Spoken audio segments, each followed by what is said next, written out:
On continue encore une fois au niveau du langage entre deux vecteurs maintenant. Donc, on a défini dans la première capsule sur les vecteurs toutes un peu les notions quand on a un seul vecteur. Maintenant, petit chapitre, petite capsule sur la relation et les relations entre deux vecteurs.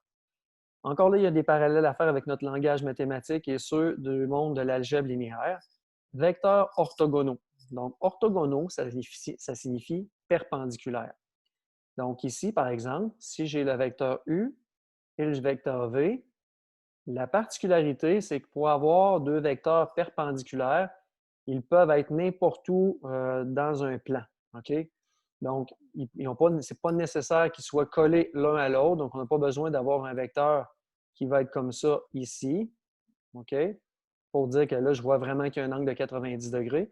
Il faut uniquement voir un peu l'orientation, les angles là, qui composent un peu les vecteurs U et V. Donc, des vecteurs orthogonaux, c'est ça. Après ça, qu'est-ce qu'on a? On a des vecteurs colinéaires ou linéairement indépendants. Encore là, parallèle avec le langage mathématique, colinéaire, ça signifie parallèle. Les vecteurs parallèles, ils n'ont pas besoin d'être de la même grandeur et de la même direction. OK? Ce n'est pas nécessaire qu'ils soient dans le même sens. Donc, des vecteurs colinéaires, c'est des vecteurs qui sont parallèles, comme U et V, on a ici.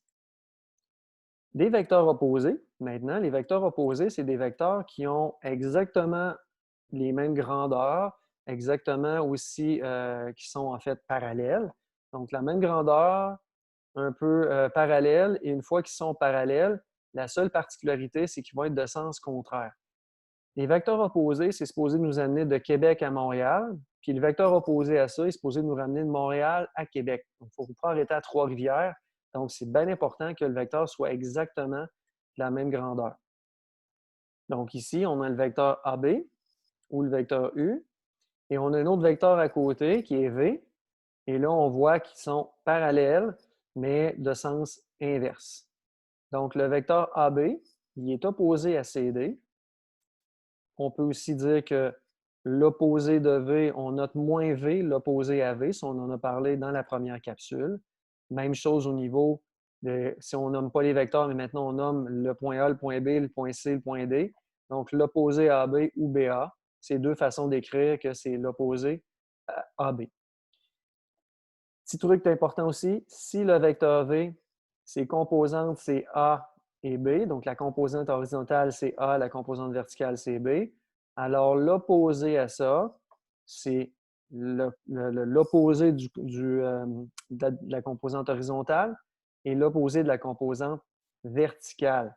Donc, par exemple, si je fais 10 km vers la droite et 5 km vers le haut, quand je veux faire mon déplacement V, l'opposé de ça, ça va être 10 km vers la gauche et 5 km vers le bas, donc dans le sens inverse. Alors voilà, c'est ce qui termine la petite capsule sur encore le langage, mais relié maintenant à deux vecteurs au lieu de un.